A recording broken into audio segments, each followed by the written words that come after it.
into the failing frequency. I am Ethan. And I'm Mike. And we like talking about Star Trek.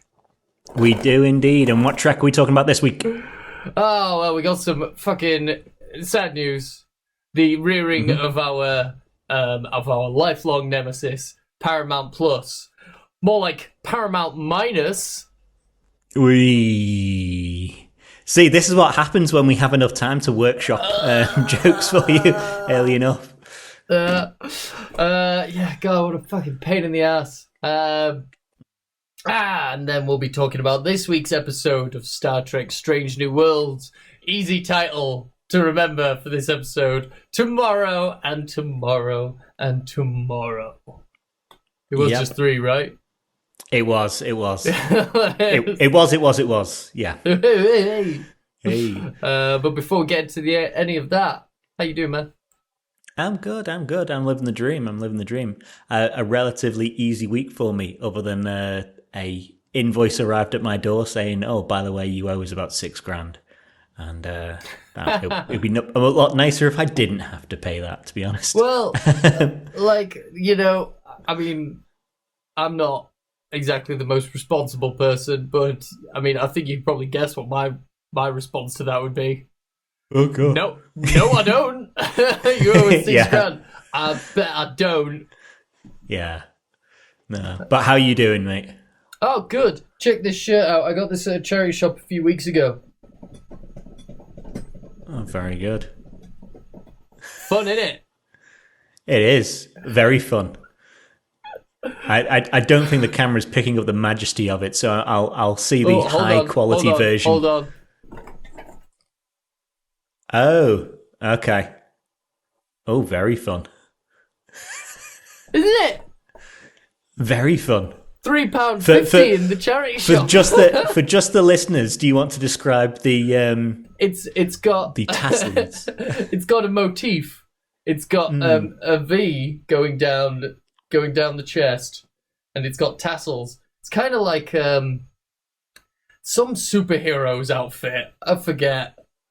Like sort of like picture like a goth Thunderbird from that X-Man that died immediately.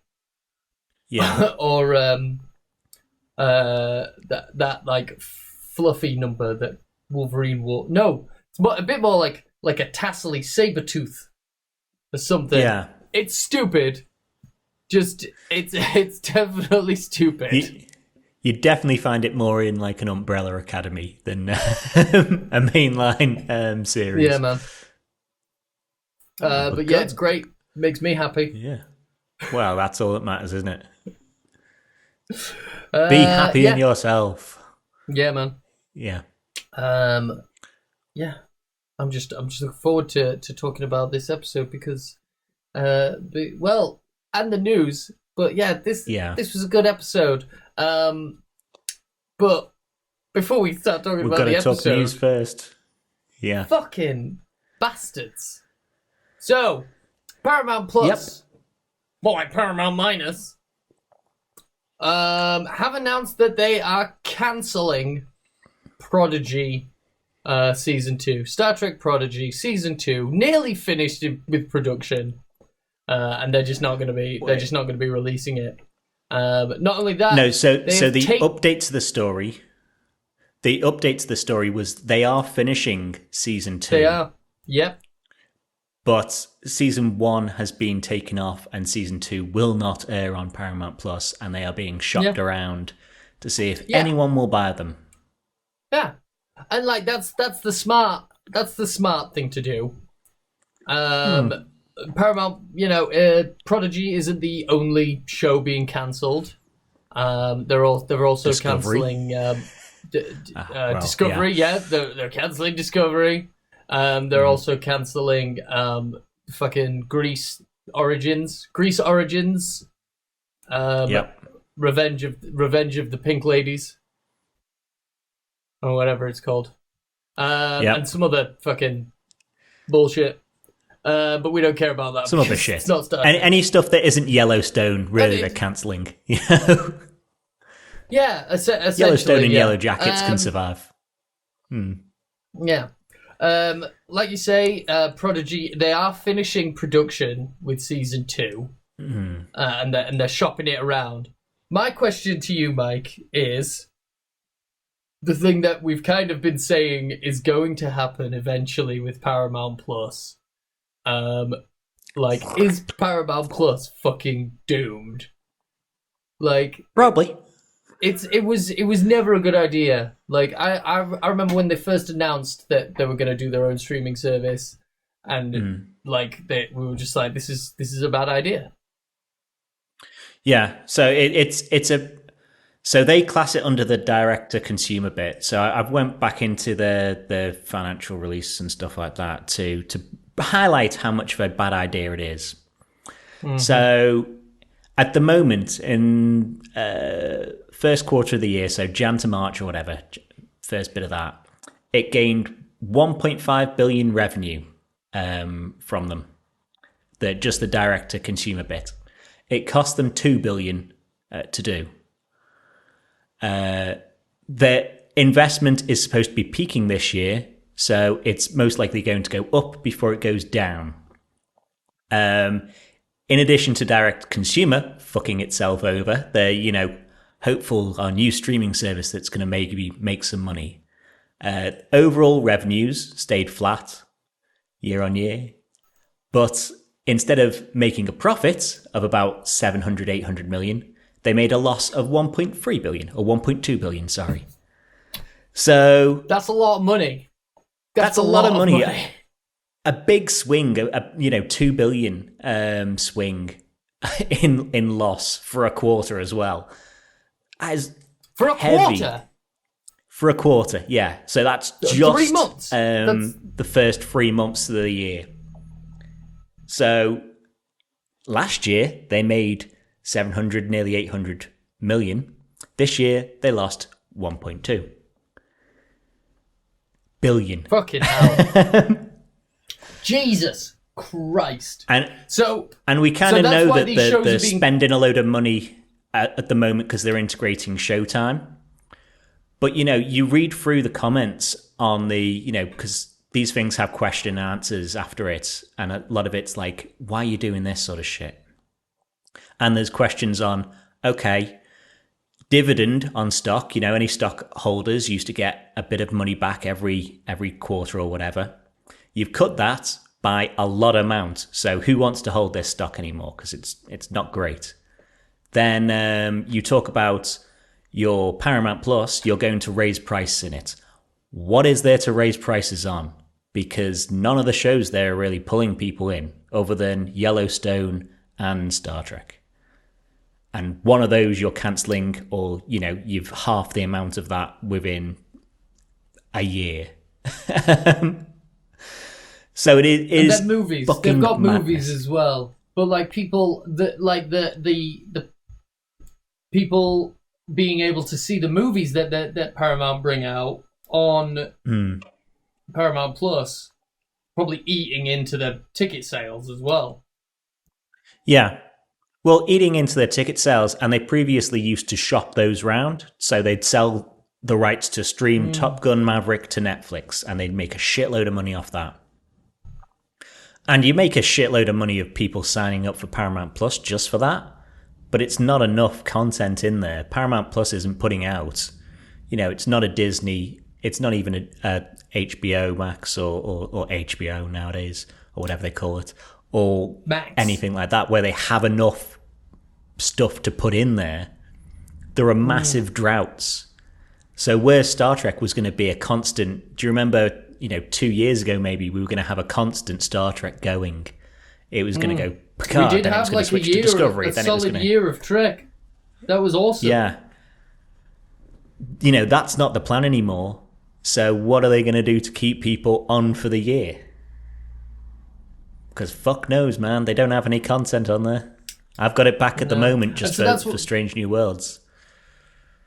And so these shows are being cancelled, similar to what Warner Brothers did this with Max, basically to save money in order to kind of, funnel that money into other projects and to sort of fund transitioning into Max and stuff. Yeah. Is that like how? I asked you this earlier on. Like, so they are cancelling these shows in order to say it's a tax write-off. In order to not have to pay tax, to not pay as much tax when it comes to tax time. Yes. Or something? I don't get how tax works. So again, not a tax accountant, but I'll explain it in what my interpretation of it is. So for a Batgirl, let's say, if you remove something, if you never put it out, then you can claim, that wasn't something that you're going to make profit off. It's a complete write-off, this where I'll throw in the Kramer clip, horrible man. It's a write-off for them. How is it a write-off? They just write it off. Write it off what? Jerry, all these big companies, they write off everything. You don't even know what a write-off is. Do you? No, I don't. But they do. And they're the ones writing it off. So then you can claim that against your profit and say the profit decreases by a portion of that. So you pay less, or you don't pay the tax on that portion of difference of profit. So it's kind of like when companies do charitable donations and they say like, oh, we gave 50 million to charity, so our profit decreased by 50, so decrease our profit by some money, so we pay less tax. Right, that sort of rubbish. The difference between Batgirl and this shopping around of Prodigy is you can't do that if you still put the thing out, including if you sell it. You can write down, which is you saying, this asset that I had, this car that I said was worth £1 million before, it's actually only worth like 10 grand now. You can kind of do that sort of stuff and then save some money on the tax there. But you can't say, oh no, we don't have it anymore, like Batgirl. So if they actually do shop it around, it's less tax efficient, but maybe they'll still make a profit. And God knows there's people at the moment pushing for a Save Prodigy movement. Yeah. Whether it'll work. It's honestly, in the long run, it saves Star Trek because it's not good. It's not good. No. The production company fucking shitting itself constantly is not good for the show. One sec, let me just check something. More than that, even Star Trek Prodigy, and we can debate how well it does at this, because I don't think it does amazingly well. It's supposed to bring a whole new audience to Trek that then goes and watches the other series that you've got and is invested for all the other series you're going to put out. It's the Clone Wars. It's catching kids when they're young and indoctrinating them into Star Trek. You've cancelled that. You've cancelled the ability to bring on new audience members. So maybe the best you'll do is the 30-year-olds like you and I who watched it in the 90s and have fond memories are all going to get old, wither and die, and there's not going to be anyone to replace us for this whole franchise. Yeah. Or the amount of people to replace us, is much smaller. And it just seems very foolish to me. Very foolish. Yeah. And I mean, doing a show aimed at kids, they've struggled to do it properly anyway, with a sparse release schedule. Maybe that's why they're canceling it. They're looking at Across the Spider-Verse, and they're like, that film did gangbusters. Maybe the reason why Prodigy isn't doing so well is because you aren't running the production like a sweatshop. Yeah. Maybe we should have 50 episodes a year, and all of the animators should be bleeding at their fingertips. Yeah. Say, for an aside, I think Prodigy probably isn't the best show to bring kids in because what kid cares about rescuing Chakotay? What kid will ever care about rescuing Chakotay? I mean, what adult cares about rescuing Chakotay? Like, Yeah, it's who Weird gives one. a fuck? It's a weird Yeah. one. And so to build a show about his like, voyage- Chakotay, now we need to get him, save him, whatever. Who? It's weird. Yeah, these kids that have never met him are like, huh? Yeah. Okay. Yeah. It's oh god, it's stupid.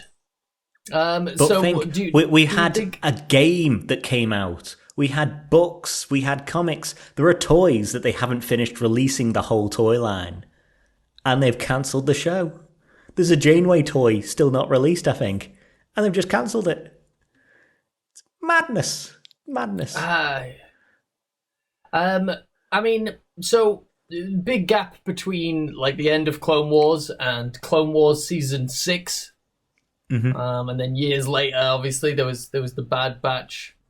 How long would it take for them to do their tax write-off until it would be safe for them to shop the series around? And also, how long do we think Paramount Plus has really got left in it before they just kind of scrub it off and just start doing TV, like just start doing it like they used to do? How, Star Trek was on Netflix for ages.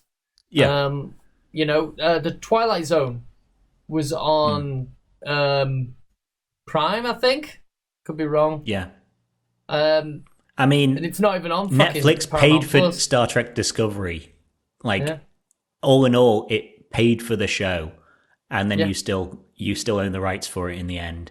Amazon paid a hell of a lot for Picard season 1, at least. I think season 2 as well. It wasn't that bad a strategy for them. So I'd be surprised if Paramount Plus is still there in 3 years. I'd probably give it 2. They probably want to have Showtime merged and fail at that for a year or 2 before they call it a day. Man, the And it's- streaming wars. The victims this of is the the thing. streaming wars. Everyone trying to get in. We got to get in on Yeah. streaming. We got to get in on streaming. And it was almost the worst time to do it because, there's a economic environment out there at the moment that is much different than it was when Netflix started. When Netflix started, you could borrow money for very cheap. So it didn't matter if they lost money every single fucking month and year and stuff like that. And then, the price of borrowing money has gone up in the last year. So it's a real bad idea to be, Warner Brothers or Disney or whoever and have a couple of billion in debt on your books. So you've got to get rid of that as soon as possible. And it's probably not a great idea to try and make a streaming service and put out a whole lot of content to justify it during that time. And not even put out that much good content. It's because the consumer isn't. People aren't made of money. And I mean, No. monopolies aren't a good thing, but neither is fucking 1,000 different fucking streaming services. Yeah. Going back to the cable of it all. Yeah, man, full on. There's still TV's still a thing. I mean, I don't watch TV. I download shit or I watch it on Netflix or Amazon Prime or Disney Plus, and I pay for Amazon Prime. Yeah. My family, we all share passwords. Yeah. I don't give a shit. I don't know who pays for Netflix, but I know someone pays for Netflix, someone pays for Disney Plus. I pay for Amazon Prime. Yeah.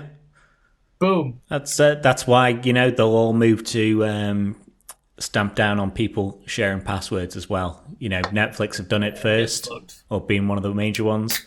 I But it's still gonna use happen. Netflix. It's fine. Yeah. It's fine. It's fine. But yeah, this current golden age of Trek, I think, is well and truly over. So having 5 shows, gonna have a Khan podcast, which hasn't happened. Have you noticed? That was announced 2 years ago, and it doesn't take that long to record something. Oh man, remember when What's-His-Face came out and announced that, having very clearly just found out he was doing that? Yeah. Came out on stage Like, what with the his fuck is this? hands in his pockets like, yeah, we're gonna do a podcast. Yeah, Yep. almost looking at the ground and kicking rocks as he did it. So I did not know that I was going to be on stage today. Yeah. So, like, this Academy show, the sequel to Discovery, probably not happen, I would say. The Giorgio movie, I still think isn't going to happen. Star Trek Legacy, maybe, just maybe. There's enough, and that's I think only there's because enough people, demand. fans are going mad for it. Yeah, there's enough demand for it. You know, everyone loves Strange New Worlds. Everyone loves Lower Decks. There's enough demand for those three. Lower Decks is cheap enough to make. Yeah. That, you know, yeah, I can definitely see that happening. Pardon me. Strange New Worlds has been renewed for season 3. Mm-hmm. So, I can definitely see those 3 shows, you know, carrying us through until Paramount Plus is dissolved and Star Trek gets the distribution rights sold back to fucking Netflix. Yeah. Or Amazon Prime, maybe. I think Amazon Prime probably has a bit more money to throw around than Netflix. So yeah. I wonder if, because of the rights with Discovery, they can even shop it round to Amazon because it was produced with Netflix money. I don't know if they even can. That might just have to be in their walled garden of no one watching it, which is a shame, you know. But think of the games, you know. Sell that shit back to Netflix, you know? I mean, like, here in the UK, you know, Star Trek is mostly still on Netflix. Yeah. So. Christ. I know. Ooh. Yeah. I haven't done a good classic Trek binge in a while. Yeah. I mean, if they were smart, they'd take the classic Treks that haven't been up-resed and up-res them. Since, you know, we hear from friends of the show that it costs less than 2 episodes worth of Discovery or Legacy or Strange New Worlds to make all of DS9 up-resed. It cost like less than 2 episodes worth of Discovery to make DS9, probably. Yeah. So yeah, that's our unfortunate news and I suppose rant, I guess, on the state of Paramount Plus and Star Trek on it. See you in 2025 when we're back on Netflix. Sort your shit out, Paramount. Why did you do this? Why did Paramount? Why was, like, who thought that it would be a good idea? Again, money was cheap back when they started doing it, you know. It's just a shame for them that shit happens and money becomes more expensive every decade or so for a year or two. What? Yeah, economic downturns happen every decade nowadays. Yeah. Yeah, that's enough putting people to sleep talking about fucking economics, though, I reckon. Should we talk about something We're that's... all victims. Just like all the great wars of history.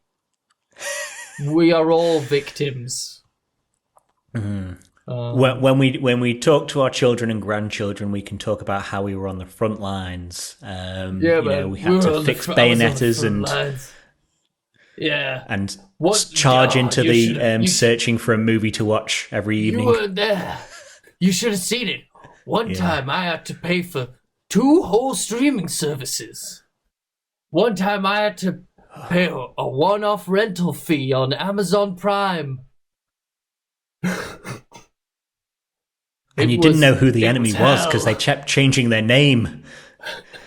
You thought you were fighting the enemy HBO, then it was HBO Max, and suddenly they told you were fighting just Max.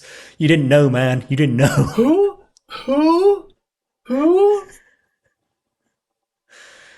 Yeah. War is hell. War is hell. Yeah.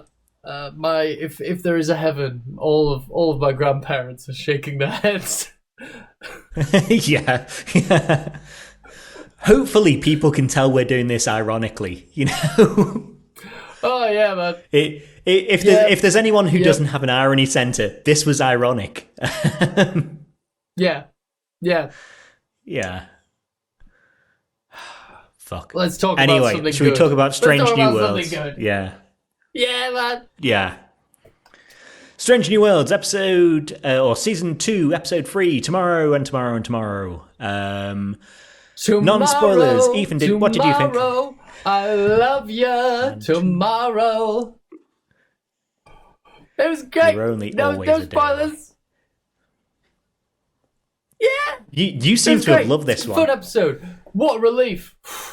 Oh, honestly, it's mostly because I enjoyed the episode, but partially because, like, I'm so relieved that I enjoyed this episode because, like, I wasn't really that fucking buzzed on the last 2 episodes. The first episode, I thoroughly was like, meh. Klingons, cool. But the rest, meh. You know, last week's episode, I was like, it was all just like, you know, oh, a courtroom episode, sweet. Love those. And then the moral of the episode seemed to be like, prejudice isn't bad. And I was like, I know. Yeah. Thank you for teaching us something we don't know, Paramount. There was, a secondary reading of it that was kind of raised for me a little while after of like, a lot of it was a lot to do with passing. And we talked briefly last week about like, the idea of like, black folks passing for white folks in Jim Crow era and stuff. Yeah. Members of marginalized communities, being judged by other members of those communities for being able to pass as not being a member of that community. But neither of us are members of marginalized communities, so that's not really our sort of conversation to have necessarily. No. As we said last week, we're the whitest people. White as fuck. Yeah. So. This week was just fun. It was fun. This week was a fun romp. If you enjoyed the Temporal Wars saga of Enterprise, you'll enjoy this episode. If you enjoyed City on the Edge of Forever, you'll enjoy this episode. Really, if you like any time travel episode, if you like the second series of Battlestar Galactica or Planet of the Apes 2, where they go back to 1980 or whatever, you'll love this episode.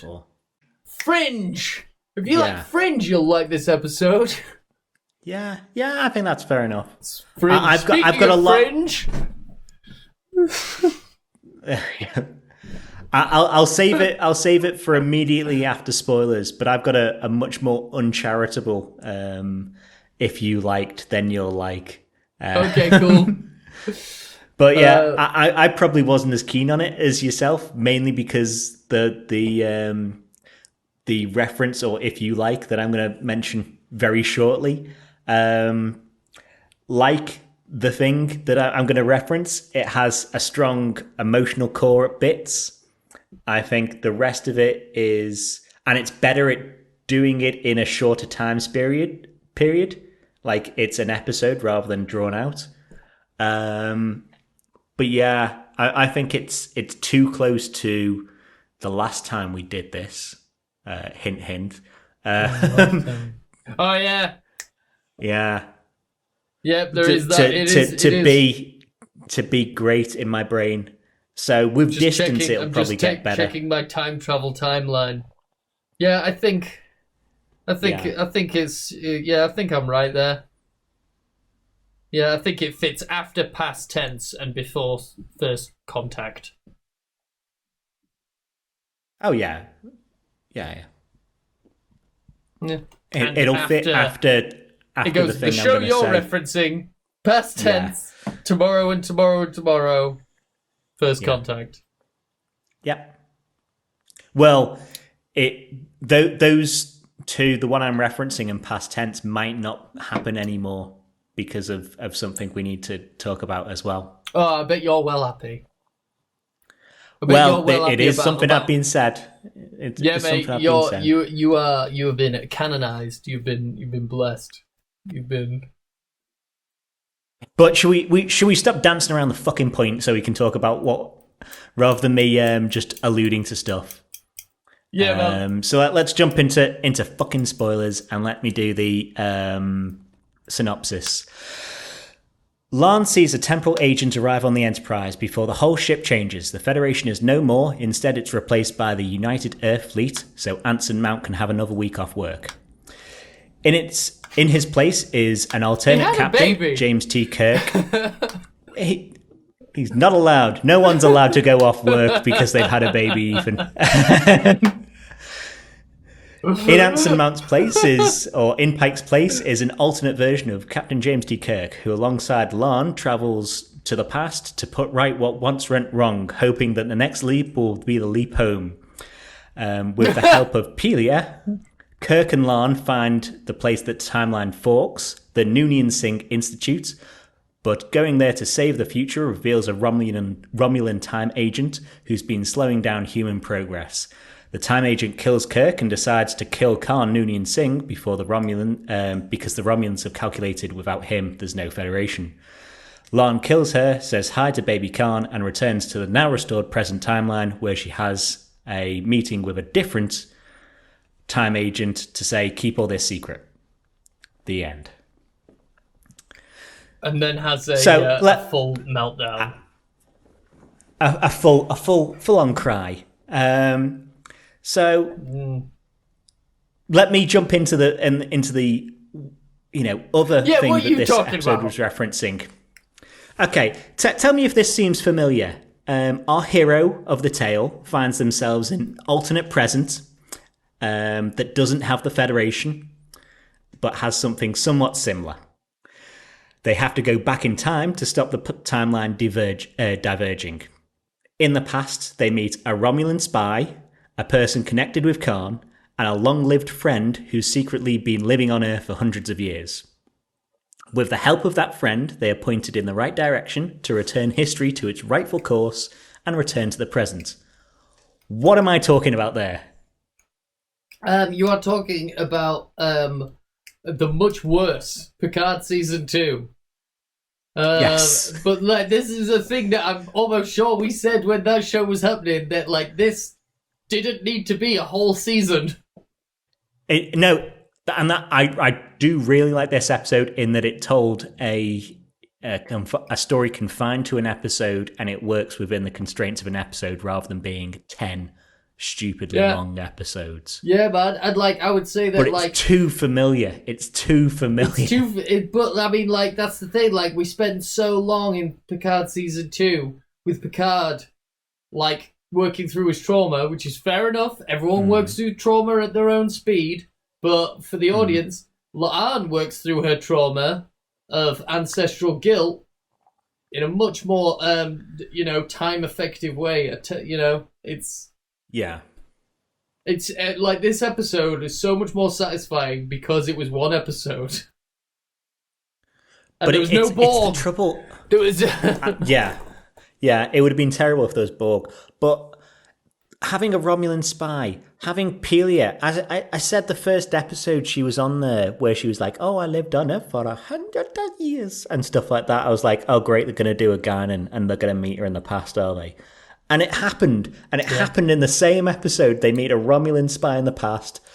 It's the same. And because they'd only know two things that happen in the past, they have to reference Khan again. It's madness to me. I don't know who's writing it. And, if they see the scripts, for Picard last season, if they watched it at all, because what are you doing? Well, it's fine though because it was better. Did you notice that? Like, it was better. Like at first I was like, how does Pelia not remember?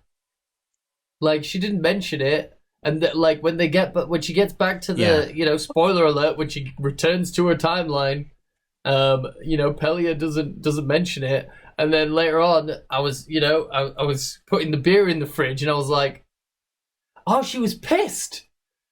Yeah, she was pissed. There's a knowing glance across the bridge as well, where it's like, "Oh, you're back. Look at the clothes you're wearing." You kind of look like I'm sorry. Ooh, you look at the clothes you're wearing. It's you can do whatever accent you want. She's doing a made up accent. Yeah, true. She doesn't talk like that. I'm really not a fan of the character at all. I'm really not a fan. Because it's why they haven't done any engineering really. They're a stand-in for Guinan. Guinan, but wackier. Yeah, wacky Guinan. Yeah, wacky Guinan. She could do engineering. Maybe she's perfectly fine. Because one criticism I've always had with Star Trek is department heads doing too much work. And it's like, yeah, but what's everyone else doing? Delegation. No delegation whatsoever. Should the head of security also be the tactical officer? Because when she's firing photon torpedoes, who's polishing the handcuffs or whatever? If you get boarded and your head of security is just like pressing fire weapons continuously rather than dealing with the being boarded. It's a bit silly. I honestly don't think that the head of... I have a thing about the head of security being the tactical officer. I think they should be two separate things. That's what I liked about Deep Space Nine. Odo. I was going to say Odo and Worf. Separate. Yeah. But yeah, maybe she's just better at delegating. Yeah. But... and stealing art. She's better at stealing. Yeah.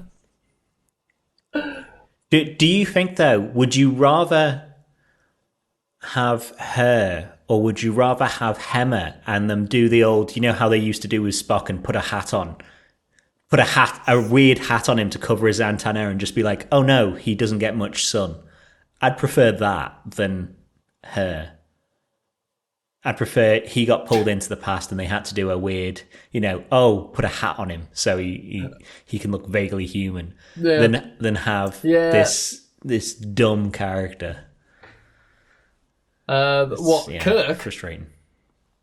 No. Should we talk about Kirk then? Should we go on to this Kirk? Yeah, I enjoyed him. I enjoyed Kirk. It was an alternate version of Kirk. Yeah. He's got a second bit of an alternate edge. version we've got of Kirk. Second alternate reality version. We have yet to see Kirk Prime. We do this episode for 30 seconds. Briefly, yeah, we do. Yeah, true. We see him for 30 seconds. We see Lieutenant Kirk. Yeah. But yeah, I suppose technically he's not Kirk Prime, but no Kirk is Kirk Prime. As we'll talk about later on. Yeah. But it was fun to see this version of Kirk who's from space, classic fish out of water, revolving door gag. What are they? Mm-hmm. What are they? Wonder Woman? What And I remember us and others saying, "Oh, that's bullshit. He's actually from Earth. What are you doing?" And they covered it. Yeah, he's from space in this timeline. He's from the USS Iowa instead of Iowa US. Yeah. Interesting. Cool. Yeah. I liked the bit where he's getting changed, and she, La'an looks at him, and then she looks away. It was kind of a reverse Kelvin. Yeah. And I was like, what is he? What is he? Kelvin Marcus? I've got like 4 jokes like that. Like, Yeah. what is he? Wonder Woman? What is he? Dr. Marcus he? from the Kelvin movies? What is he? Some What kind is of he? fucking The hot dog nerd? king of. Yeah. Hot dog king of Toronto. Yeah. I did like a fair bit of the humour with him as well, where, that coming out of the changing room and they're both identical, like TV spy or trying to fit in costume, where it's just black with a hoodie. I thought that was pretty funny. I thought the hot dog stuff was, funny enough. Mate, leather. There have been so many leather jackets and hoodies in Star Trek since Discovery. Like, it's all just leather. Right, we need to go incognito. Let's do a catwalk show where we're all wearing leather jackets and hoodies. Yeah. Isn't needed, and the stuff that he changes into instead looks more like his Star Trek Voyage Home costume anyway. So I'm all cool with that. I thought that was pretty good. We talked last week when we were talking about the upcoming Picard series, where, like, it's flipped when people say that, like, Kirk's the cool guy and Picard's the nerd. When they were younger, Kirk was a nerd in school and Picard was getting into bar fights and shit. And we see that, we saw that in the announcement of we're hoping to see it in the announcement of Picard at the Academy. And we saw it again today when Kirk, they need to get some money, and so Kirk starts hustling playing chess. The fucking nerd. Yeah. Chess. Yeah. And I think it's pretty smart as well, him doing the old, they're 2D1s for babies. Or like idiot's chess. Because, he played chess and beat Spock in 3D chess. Again, not this particular version. In Kirk's first episode in TOS, when they still had gold jumpers. Shiny gold velour. Yeah. I did think, but of course, it, despite him being a massive nerd, it is Kirk. Kirk got a Kirk. And, they come back to save the world, and it basically, they end up accidentally going on a date. And then they're in the hotel, which is the nicest hotel room I have ever seen. It's a very nice room. They should try and budget their money more rather than, because what are they going to do the next night? You can't afford that much money on fucking chess. Right? Yeah. Fuck it. When in the past, use money. They don't know how much money's worth. They live in a socialist utopia. First time socialist utopia has ever actually been used in Trek. Love that. Yeah. Yeah. But yeah, I thought when you're saying about the date, I thought the date was pretty smart as well, and being like why La'an is able to open up to him, in that he has no idea who she is or her heritage. I thought that was pretty smart. It's like, you don't know me then. So she isn't living under this banner of having a shit name. Yeah, ironic considering it's Kirk. Kirk and Khan, they go together like two other things that hate each other. And but in this timeline, he's never even heard of Khan Noonien Singh. No. So why would he know? What do you think of this, Kirk, though? And again, it is a different version of him rather than, or a different version of him, because he's not the Prime Kirk. But does he scream Prime Kirk to you yet? Does he scream Shatner in TOS? Like, yes and no. He's definitely the thing. I think he's kind of like a healthy. He's kind of like he kind of bridges Chris Pine and William Shatner in a lot of ways, because like Chris Pine, wasn't very Shatnery at all. But he's very cool. Yeah. Cool. When they stole the car, I was like really hoping for Beastie Boys to start playing, but it didn't. The music choice in that was terrible. It was. Did you see the lyrics? The lyrics were like, no, I'm in a K-hole at the deli. I'm in a K-hole at the deli, or it might have been that Molly or something. And I'm listening to it, I'm like, do they not know what a K-hole is? Do you know what a K-hole is? Have you ever done ketamine?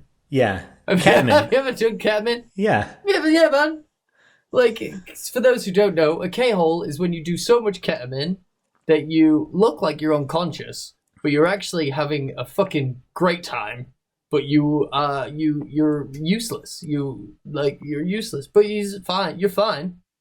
Someone goes, "Is that guy okay?" He's like, "Yeah, no, he's having a great time. He just looks like he's in pain and he's pissed himself." Yeah, not the kind of reference I thought I'd see in a fucking Star Trek show. But hey, cool. That's what I'm saying. I don't think they know what K-hole or Molly is. There's got to be someone on the production team that knows what Molly is. It's got to be someone, please. But yeah, he's more Shatnery than Pine, and he's more piney than Shatner. You know, he's a healthy medium where he's kind of got that kind of raised eyebrow and that kind of swagger, that kind of old school like. You know. He would suit a barrel chest if he wasn't a skinny. Yeah, he is a skinny boy, isn't he? Mm-hmm. Yeah, man. So he's as skinny as Shatner thinks he is. No one is that skinny. See, I liked him more, or think he's more Kirk-like in this episode than the Balance of Terror one. Because he's more happy-go-luckier, he's more charming. But this guy looks too much like Ty Burrell is his name, I think. You know, from Modern Family? No, he's just too much like that guy for me. Yeah. So all I see is that dude for me. So it's so weird. I don't know. It seems like a very, very odd casting for him. But, you know, it's getting better by the episode, and maybe if we go through 3 or 4 different alternate versions of Kirk, you know, if we go another couple of seasons, then we'll get to a Kirk that is closer to something I expect or something I'd be happy next with. season we'll get because we're doing alternate versions of Kirk. Next season we'll get a mirror. We'll get Mirror Kirk. We'll get him in a sleeveless vest. Yeah. We'll get him in. Yeah. We'll get I don't know. What's another alternate time? We'll get Miles Morales Kirk.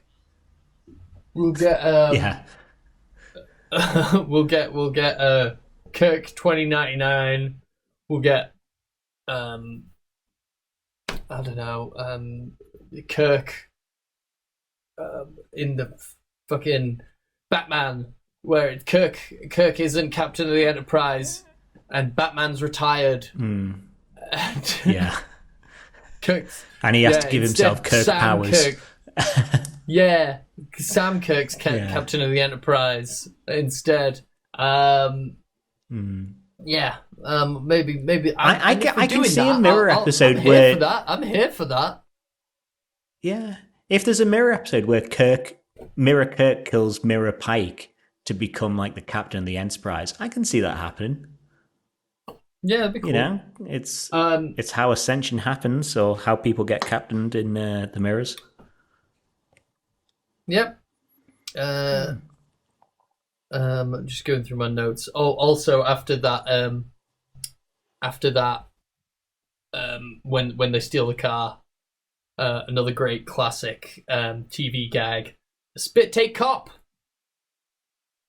They whiz past, and he's like, "Oh shit! We got a fucking dickhead driving. We got an American behind the wheel." Yeah. I thought that whole pulling him over, and then the journalist gets them off by being like, "You don't have your cameras on, do you? Don't you know that's a civil rights lawyer?" I thought that was proper shit. You're just profiling like there's not going to be evidence for being an American. You're just profiling him for being an American. Like there's not going to be evidence of him driving through the city, drifting around like he's Tokyo Drift. You know, it's stupid. I was a bit like... So yeah, the Romulan spy... when we first meet her, she's just like taking pictures of shit going down, and then she comes back and saves them from getting arrested. Then she starts talking about like, oh, well, I figured you guys were on my side. You know, there's the secret cabal that are trying to, they're trying to halt progress for the one world government because of the aliens. And I was like, oh, fuck, she's QAnon. That would still mix with the Romulan trying to slow down human progress.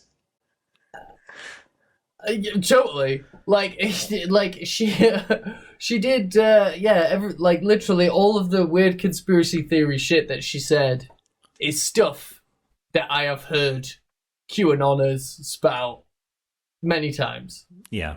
When I've been arguing with them online.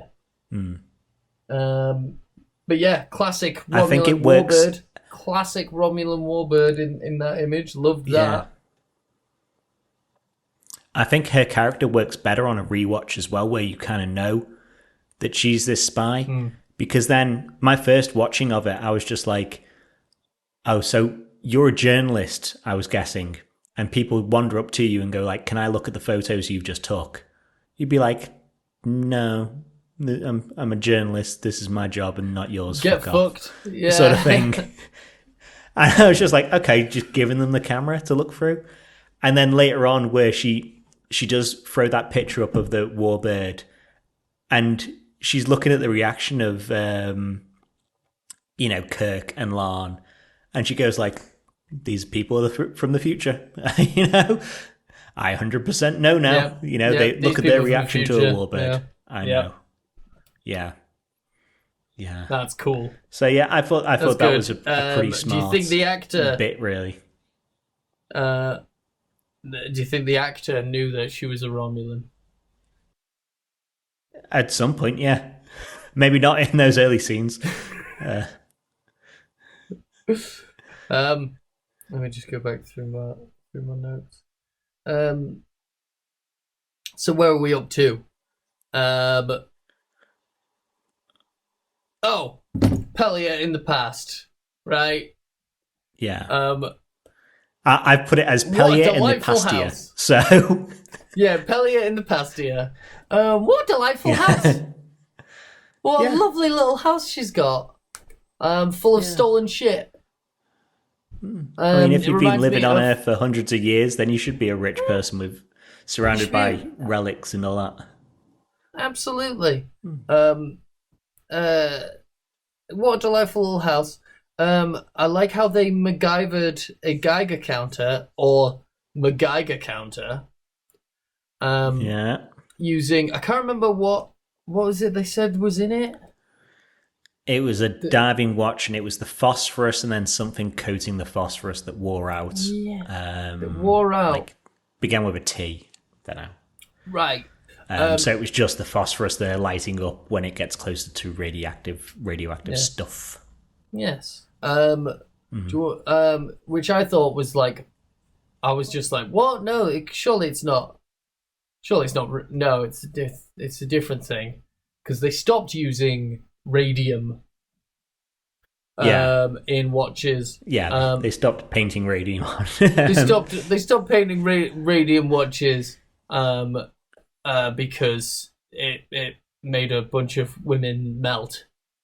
Yeah, they licked the brushes to paint nice, clean lines. Yeah. Well, yeah, you just gotta. Yeah. Brushes getting a little dry. Things. The Radium Girls, they called them. Another name for them was the Living Dead. Some of them, their jaws fell off. Like, worst case scenario. Best case scenario, their jaws turned into a mass of tumors. Horrible. Especially because the company, evidence showed that the company may or may not have known that it was going to happen. What a fucking surprise there, eh? Yeah, man. Imagine that happening and still happening today. Yeah. But it's fine though, because that wasn't in the watches that we saw today. So La'an and Kirk's jaws didn't fall off, which is great. Yeah. Especially because of that actor, the guy playing Kirk, he's got such a big jaw. He has. It would have made a dent in the floor. It would have fallen off and he'd have shot up into the sky. Because he weighs absolutely nothing. His jaw is the only thing holding him down. He's so skinny. He's so skinny. Yeah. He can float. Wah! Yeah. I wasn't a fan of them knowing... That's my fun fact for the day. The Radium Girls. Yeah. Radium poisoning. I wasn't a fan of how La'an knew that Pelia had a place in Vermont. Like the start of the episode where it's just like, I even keep a place in Vermont. My accent is just going to Vermont. It's fine. Your accent can go all over the place. Hers does. Yeah. Hers it's not a real accent. It's fine. I keep a place in Vermont just to make sure if this utopia collapses, you know. And it's just like, okay, great. You're going to meet her in Vermont then, aren't you? Yeah. So I thought it was like a bit of a painful setup, really.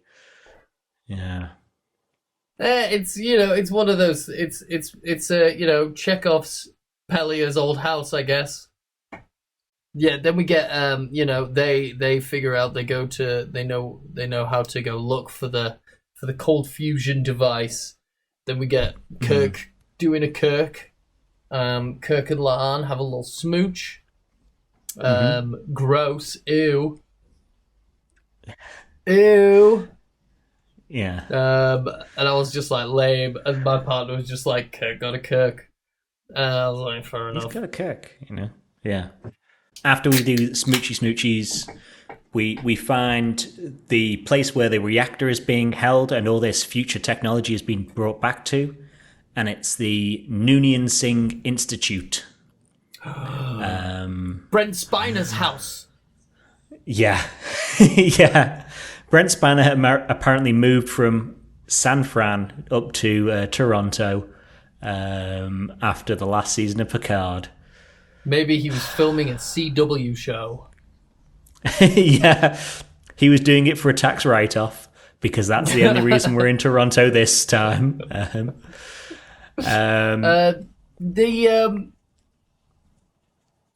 could do it in New Orleans or Atlanta, but whatever. Those places are cool. I'll be honest, I was kind of disappointed that we didn't get a Brent Spiner cameo. I was expecting it.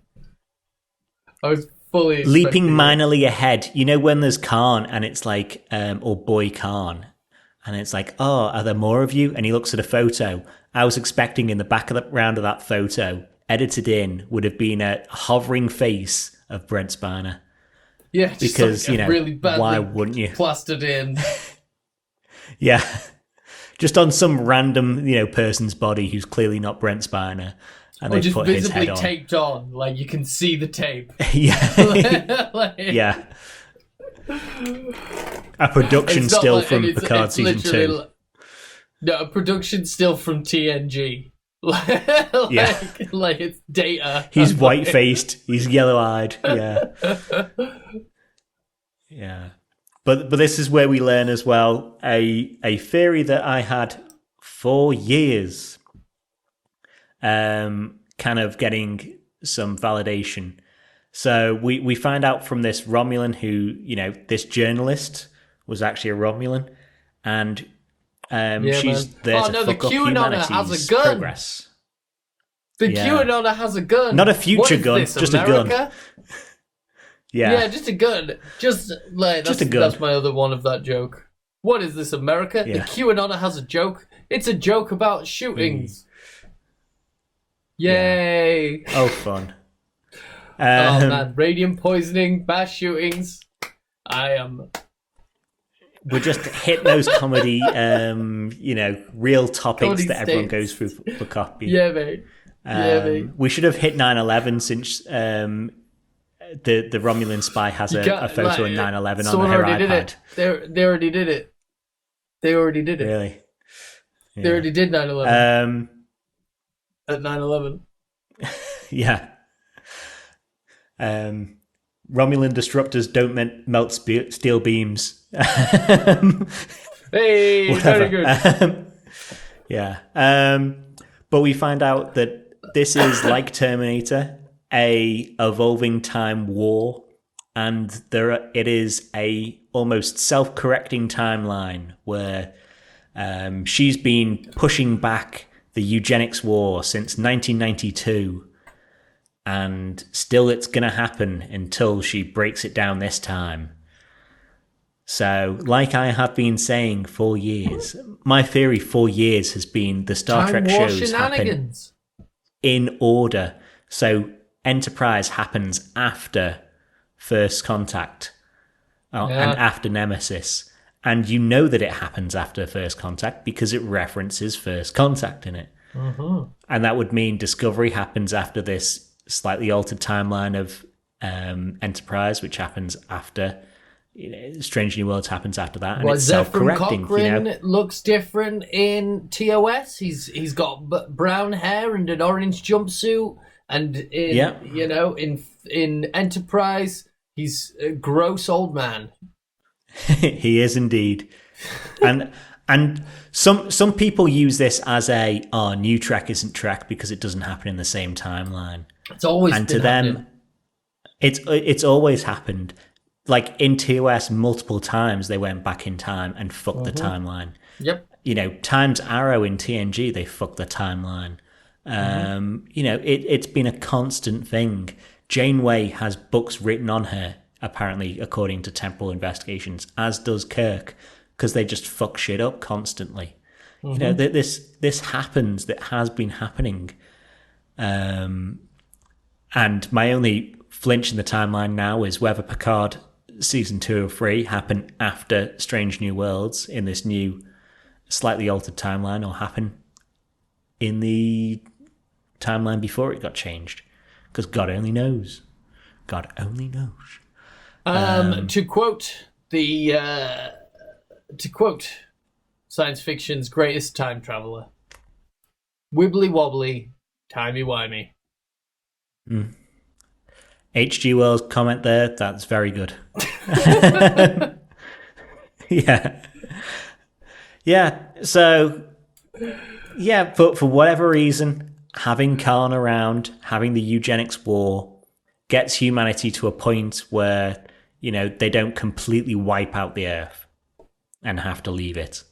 So whether that's, deciding that, if Khan happens sooner, that saves them having a war later on that is more devastating. Have I told you my pitch for Terminator, another Terminator? Have I? How there's a twist. There's a twist in every Terminator film. Now. Yeah. And if the twist is the Terminators, they want to delay the war because it'll make them stronger. It'll make humanity have more nukes and stronger AI and better designed Terminators before they eventually take over. And humanity goes back in time to make sure the war happens sooner so that Skynet is dumber, pretty much. Yeah. And has less, technology Yeah, I to remember you build telling the me war. that one, yeah. Yeah. So it's pretty much, it could be a version of that in this. And, why not? As you say, they change Yeah. timeline all the fucking time.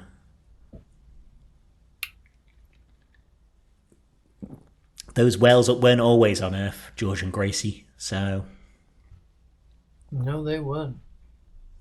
no, they weren't.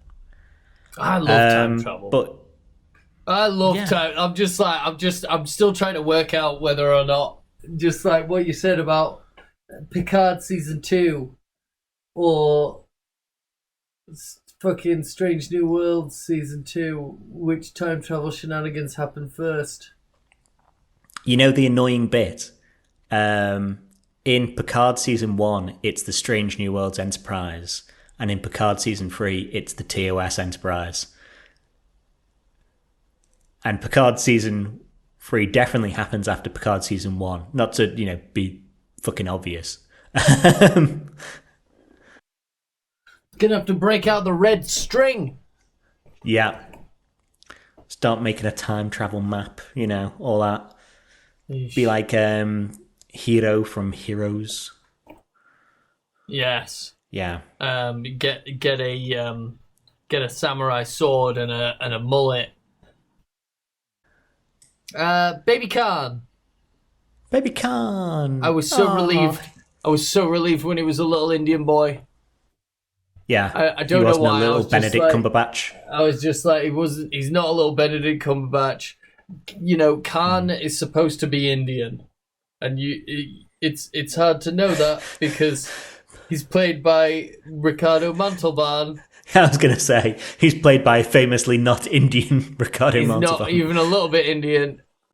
Then we had Benedict Cumberbatch, who, I think surgically altering an Indian man to be a white British man is like really quite sadistic. For what reason as well? What reason in the story? Are they like, people will recognize you because you've been dead for like 300 years, so we better surgically alter you into Benedict Cumberbatch, a generic white man? But yeah, little Indian boy, no whitewashing happening. Nice. No whitewashing of this fascist genocidal maniac. Thank you very much. Good. But it does raise the question of, if you could go back in time and kill baby Hitler. And kill Hitler. Yeah. Would you? Yeah. And especially like if you are, Bill Hitler. Yeah. Hitler is your uncle. Would you go back in time? I've been thinking about it a lot today since I watched the episode. Talking about, we mentioned it briefly last week. I've got some family history that I'm kind of ashamed of. You're part of the Hitler crew. I'm not a Hitler. I wouldn't say I wasn't. Not since they fled to South America. No, not since they fled to South America. Which they may or may not have.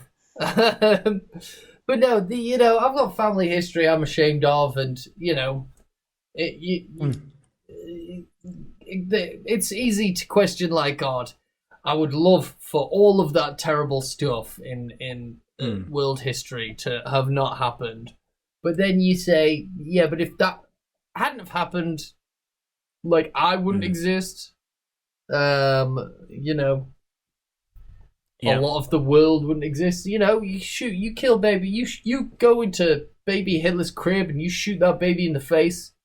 And what? For all we know, there's a less mad despot who takes over Germany, and rather than invading Russia, rather than invading Russia and making a war on two fronts, they defeat England and then move on to Russia. So they've only got one war on one front constantly. Without I guess the easiest metaphor, the easiest thing, without World War II, would we have the United Nations? Yeah. Would we have the UN? Would we have NATO? Would we have... without World War II, we wouldn't have the nuke we wouldn't have the nuclear bomb, Yeah. so we definitely wouldn't have NATO. So, I mean, possibly without the nuclear bomb, or I'd say most probably without the nuclear bomb, there would have been more wars in the time since nukes. yeah, You know, the whole mass destruction, mutually assured destruction thing has tempered the amount of wars that we have. yeah. We just now fight them with proxy states against, we pick a country and go, I want Iraq. No, I want Iraq. I want All right, Afghanistan. let's get No, these I two want to Afghanistan. fight each other.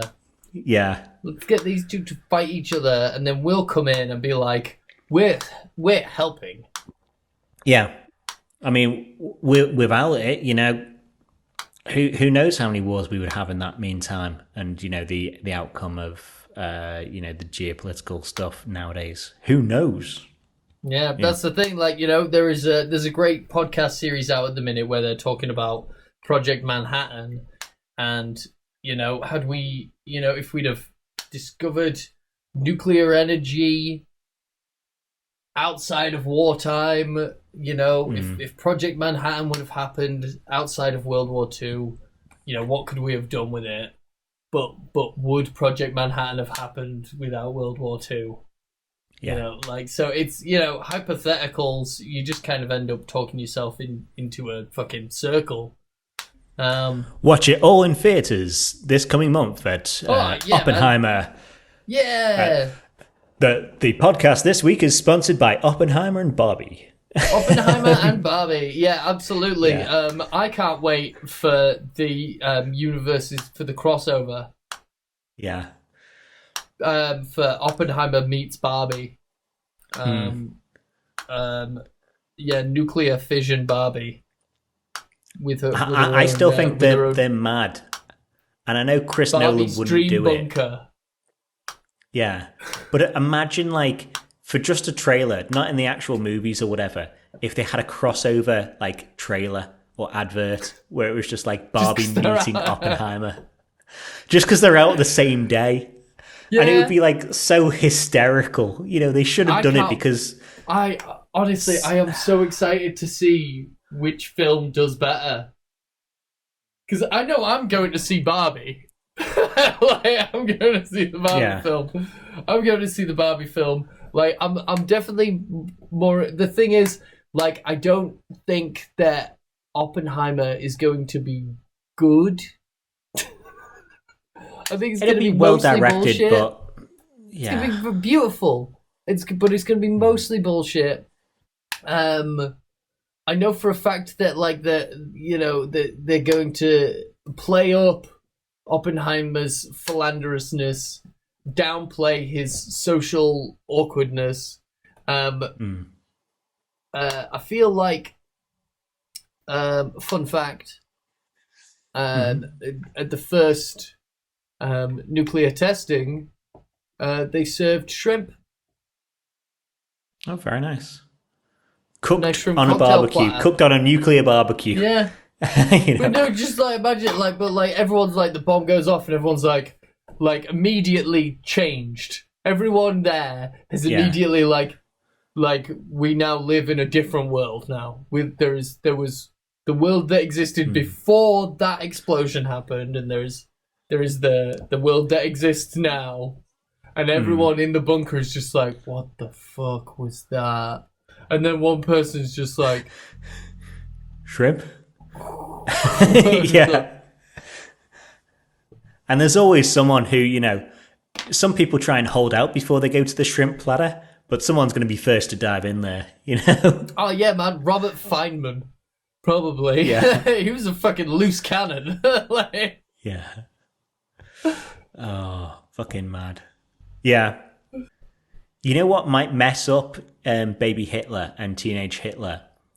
Imagine if he sees people open the door to his underground cell, and then they beat the shit out of each other, and one of them gets killed and then evaporates into thin air, and the other one transports away into the future. That might mess up baby Hitler. That's probably you've probably outlined one some really strong evidence for the lack of existence of time travel in that At no point has anyone ever mentioned Hitler talking about any weird shenanigans that happened when he was a child. Like, yeah, and then this lady came and she was going to stab me, and then this other man came and stabbed her, and then they both disappeared, and it was weird. It was very weird. Yeah. Let's finish off then, because we've only very really lightly talked about Christina Chong, La'an, and she is like the focal point of the episode, and she does get a shitload of stuff to do in this. Yeah.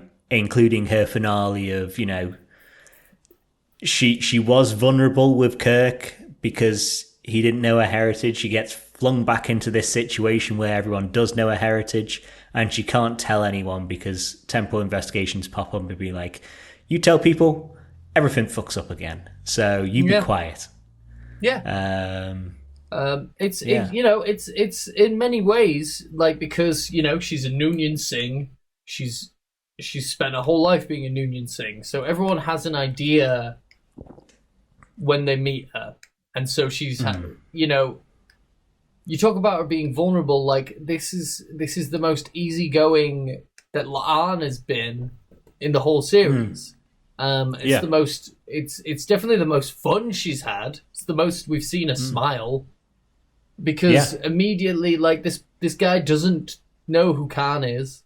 She hasn't had to put up any kind of wall or pretense in front of him. Like, in many ways, she probably feels like this. It's probably like the second friend she's ever had that she can be vulnerable with, and doesn't, judge her maybe because of her name, which makes me think she should probably change her name. Yeah, man, she should change it to Danger. Yeah. La'an, Danger, Sing. Yeah.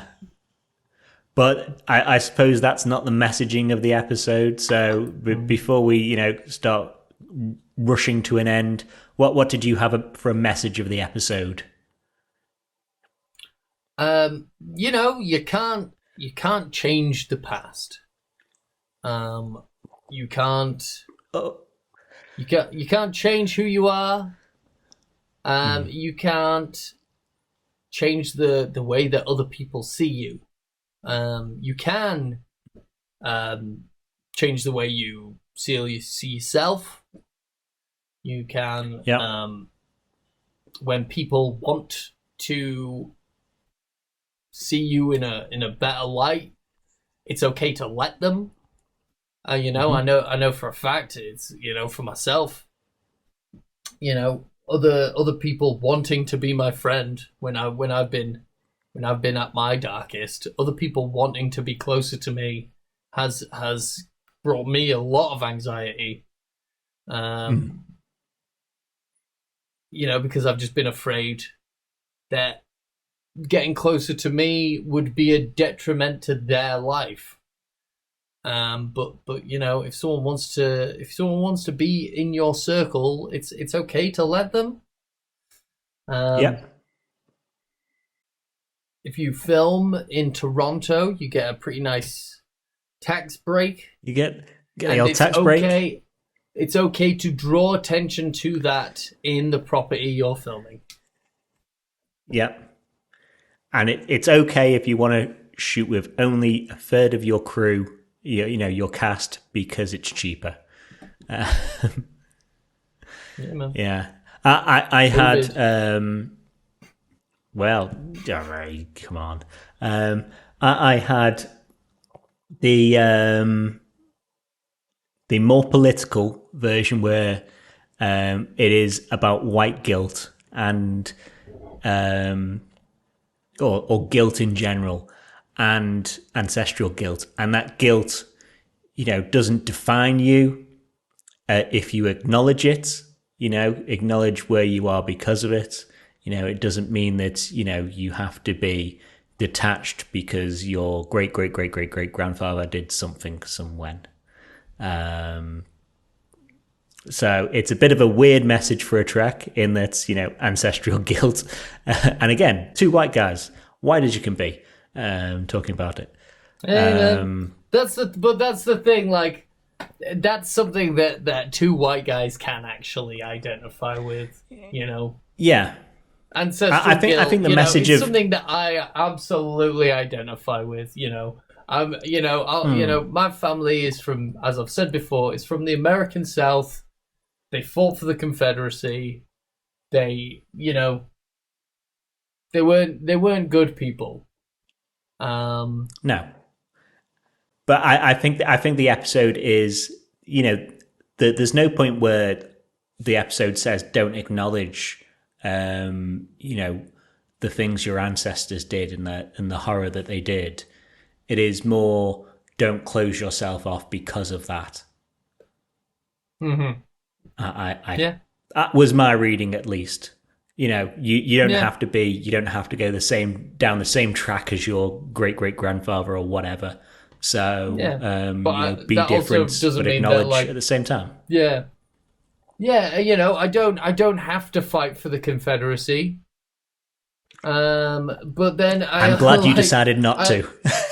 I don't have to fight for the Confederacy, but at the same time, I also don't have to not be friends with black people to save them from being friends with the descendant of a Confederate. Yeah. You know, like, you don't want to be my friend, my ancestor. Like, you know. Yeah. Woeist me. Yeah. Forget the hardships you had. I had the hardship of a terrible name. Oh, no. Yeah. You know? And I think, like, La'an kind of figures that out because, like, by the end of the episode, she, you know, she's had a little meeting with a time agent who said you can't talk to anyone about it. Then she fucking slides into fucking Kirk's DMs in a really weird and vague way where he's like, yeah, if she wasn't fit, he would have hung up. Oh, yeah. He's probably on duty and got like an urgent call or a call come through and he was like, what do they look like? Okay. Yeah. Like, and then afterwards, so it was just like, who was that? And he's like, I don't know. She was really fucking weird. She's fit though. She was hot. Like, right. I don't have anything more to say though. I've got 5 little notes. You go for your little notes. Are they little notes or jokes you've prepared? No, just like cool things. Cool things. Okay, like, cool. Go for your cool things. At the start of the episode, we see a Denobulan. We do indeed. Yeah. Cool. Yeah. He's having a bit of a flap. Mm.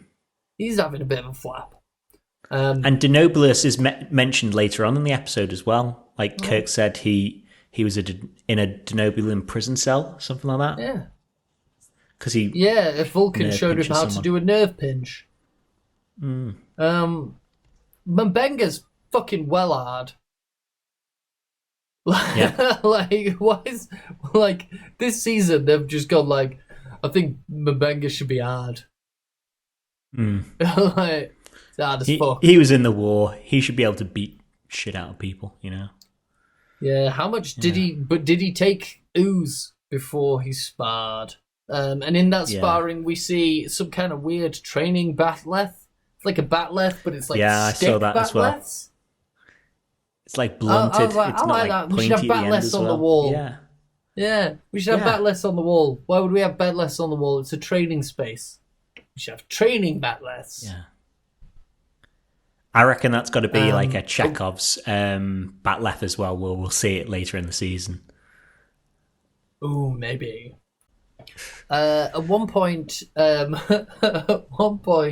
alternate timeline Kirk says that after Earth was destroyed, they colonized the Moon, they colonized Mars, they colonized Venus and Europa. Now, Moon, Mars, Europa, cool. Venus. Isn't it? Is Venus is what? Venus very has like hot. Very, very hot. It's very hot, highly toxic. Yeah. Really strong gravity. Like, yeah. We are not colonizing Venus. Like, that's not a thing that's gonna happen. Like Oh. warp drive is one But thing, in this, but colonizing Venus, absolutely not. in this alternate timeline, they've somehow still got the exact same Enterprise. I'm willing to give them Venus. You know, it's kind of stupid them having the exact same Enterprise where Lorne doesn't notice until she's on the bridge. It's not the exact same at all. They have different badges. Oh yeah, I need to look And a different I'm sure navigator. in TOS. Yeah, I'm sure in TOS there is a United Earth ship, the one that's carrying Charlie X, maybe, and they have different badges. And I haven't gone back and looked. I'll do so while this is rendering out, you know, to see if it's the same. But I'm like picking my brain. United to Earth remember. is what Earth is called before they join the Federation. I know that. And then after Yeah. the Federation dissolves because of the burn, we've got United Earth again. So, like from what I understand, like United Earth is just like what Earth is without the Federation, Yeah. because otherwise it's Earth starring America, the UK, America, France, Zimbabwe, Canada, yeah. China, Australia. Are we going to name all the I mean, countries? At some Vatican well City. to narrow Italy. at some point to narrow it down, Africa unites before United Earth, and Ireland It does. unites in 2024 Ireland as well. reunifies, absolutely. Next Yeah. year, here's hoping. And the my last note, when the get to the bridge.